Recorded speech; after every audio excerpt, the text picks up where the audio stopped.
Good day mga ka-sports natin dyan. Beautiful Mika Reyes nagbenta ng kanyang jersey. Alam nyo ba na nagunahan ang mga fans ni Mika para mabili ang kanyang jersey at inabot nga ito sa halagang 20,000. Grabe talaga itong si Mika Reyes. Isa nga si Mika Reyes sa kilalang volleyball player sa ating bansa na mayroon talagang angking kagalingan pagdating sa larangan ng volleyball. At bukod dyan ay may magandang mukha nga siya, kung kaya hindi na tayo magtataka na naging milyon nga ang kanyang mga followers. Ang tanong, bakit nagbenta ng jersey si Mika Reyes? Yan ngayon ang ating pag-uusapan. Ang kabutihan at kabaitan sa kanyang pagkatao ay ating malalaman. Kaya panoorin nyo ang ating vlog hanggang sa dulo. Pero bago ang lahat, subscribe ka muna. Click ang ating notification bell para lagi kang updated sa lahat ng issues sa volleyball. Susunod na! Stars, I'm a fool for your love.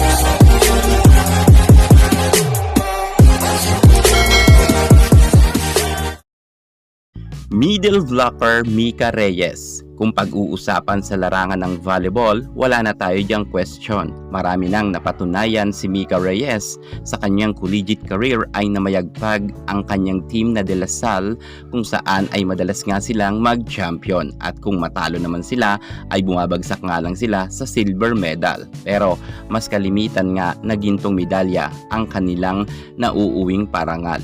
At pagdating naman sa kanyang individual performance, marami na yan awards sa UAAP man, sa PSL at sa PVL ay nagkaroon na siya ng award bilang Best Middle Blocker. At namayagpag talaga ang karera ng ating Mika Reyes hanggang sa kanyang panahon.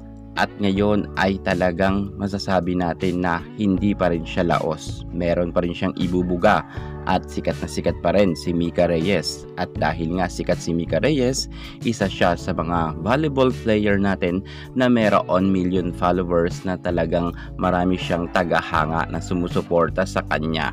Ngayon, eto ang ating pag-uusapan. Bakit nga ba ang ating Mika Reyes nagkaroon nga ng bidding sa kanyang jersey?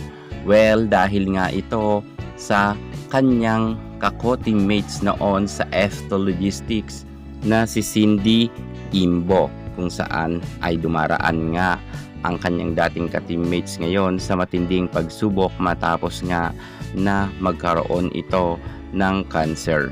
At dahil nga nagpapakemo siya, ay kailangan niya makalikom ng maraming salapi para nga makasurvive siya sa kanyang mga gastusin. At eto nga ang naisip ng mga marami nating mga manlalarong volleyball player na kung saan nagtutulong-tulong nga sila na makalikom nga ng pera para maibigay nga nila ito kay Cindy. At ito nga ang isa sa kanilang paraan na meron nga silang auction ang kanilang mga jersey. Hindi lang naman si Mika Reyes, napakarami pang mga volleyball player na handa rin na may busilak ang puso na tumulong nga kay Imbo.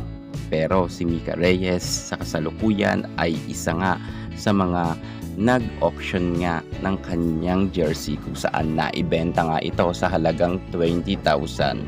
Malaking tulong na rin to para sa kanyang kadating kako-teammates na si Cindy Imbo, dahil malaking bagay na yan, 20,000, lalo't sa isang jersey lang naman. Kitang-kita naman natin na pwede naman bumili ang kanyang mga fans or ang mga fans ni Mika Reyes sa Lazada man or sa Shopee, sapagkat mura lang naman ang jersey. Nasa 300 to 500 or 800 lang naman ang jersey nila.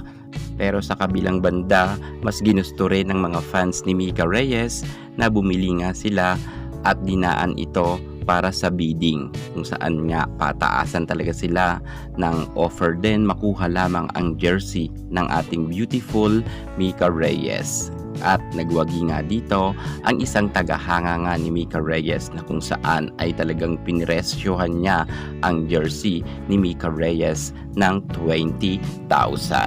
Grabe rin talaga mga ka-sports natin dyan ang mga volleyball fanatic, talagang hindi rin sila magpapahuli kapag meron charity event ang kanilang hinahanga ang volleyball player. Well, congratulations sa ating beautiful Mika Reyes dahil nga naibenta niya ang kanyang jersey sa halagang 20,000.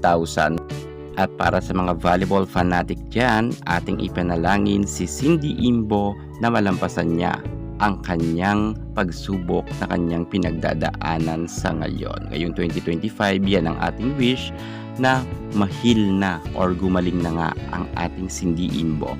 Yan muna ang pinaka-latest natin sa mundo ng volleyball. Thank you so much. God bless.